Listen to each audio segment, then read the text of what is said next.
Hello दोस्तों, आप सबका स्वागत है हमारे the mind blowing Buddha channel पर। दोस्तों, आज हम एक बार फिर आपके बीच लेकर आए हैं एक प्रेरणादायक कहानी जिनको देखकर आपकी सोच बदल जाएगी। दोस्तों, वीडियो शुरू करने से पहले आपसे हाथ जोड़कर निवेदन है कि वीडियो को लाइक करके हमारे the mind blowing Buddha channel को सब्सक्राइब जरूर करें, और अगर स्टोरी आपको अच्छी लगे तो नीचे कमेंट करके जरूर बताएं। तो चलिए दोस्तों, वीडियो शुरू करते हैं। उस वक्त की बात है जब गौतम बुद्ध इस धरती पर अवतरित थे। एक दिन गौतम बुद्ध धन के प्रचार के लिए वैशाली नगरी में जा रहे थे। वे अभी थोड़े ही आगे गए थे कि उन्होंने देखा कि वैशाली नगरी के कुछ सैनिक भागते हुए एक लड़की का पीछा कर रहे थे।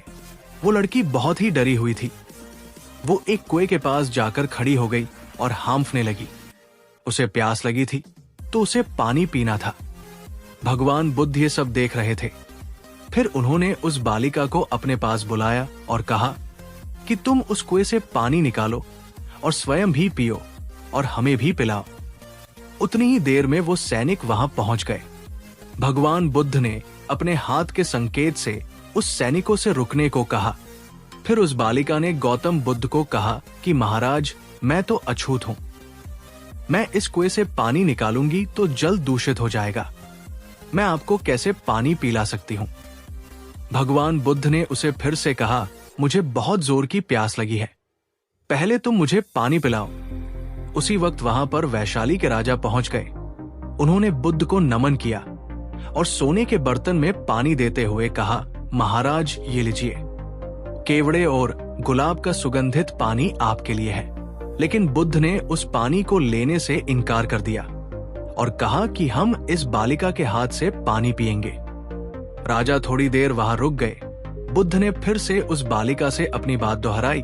फिर बालिका से रहा नहीं गया और इस बार साहस बटोरकर उसने कुएं से पानी निकाला। फिर पानी स्वयं भी पिया और बुद्ध को भी पिलाया। फिर पानी पीने के बाद बुद्ध ने बालिका से पूछा, पुत्री, तुम इतनी डरी हुई क्यों हो? तुम्हें किससे भय है? फिर बालिका ने पूरी बात बताई कि मुझे राजा के दरबार में गाने का अवसर मिला था। मैंने गीत गाते हुए नृत्य किया। सभाजनों ने खूब आनंद लिया। महाराज को भी बहुत अच्छा लगा। फिर उन्होंने अपनी माला मुझे भेंट की। लेकिन महाराज को किसी ने बताया कि मैं एक अछूत कन्या हूं। फिर महाराज ने मुझसे पूछा कि क्या तुम एक अछूत कन्या हो? फिर मैंने बताया कि हां, मैं अछूत हूं। राजा ने यह सुनते ही अपने सैनिकों को आदेश दिया कि इस कन्या को कैद खाने में डाल दो। मैं किसी तरह वहां से बचकर यहां तक पहुंची थी तो आप मुझे मिल गए। बुद्ध ने पास में खड़े उस राजा को कहा कि सुनो राजन, मैं चाहता हूं कि मेरी इस बात को आप सदैव याद रखें कि किसी भी इंसान की पहचान उसके धर्म या जाति से नहीं, पर उसके गुण और कर्मों से की जाती है। जिस बालिका के मधुर कंठ से निकले गीत और नृत्य का आप सब ने आनंद उठाया, उसे पुरस्कार दिया। जिनके कार्य इतने अच्छे हैं वे अछूत हो ही नहीं सकती, और आप उसे अछूत कह रहे हैं। सारी प्रजा का पिता होकर ऊंच नीच का भेदभाव रखते हैं। सुनो राजन, यहाँ पर नीची सोच और छोटे कार्य करके अछूत होने का परिचय तो आपने दिया है, इसलिए मेरी नजरों में वो कन्या नहीं बल्कि आप अछूत है।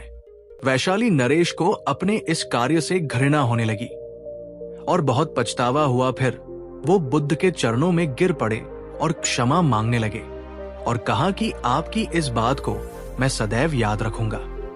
फिर वहां से चले गए। तो दोस्तों, इस कहानी से हमें ये शिक्षा मिलती है कि कोई भी इंसान अपने कार्यों और विचारों से बड़ा बनता है, अपने धर्म या जाति से नहीं।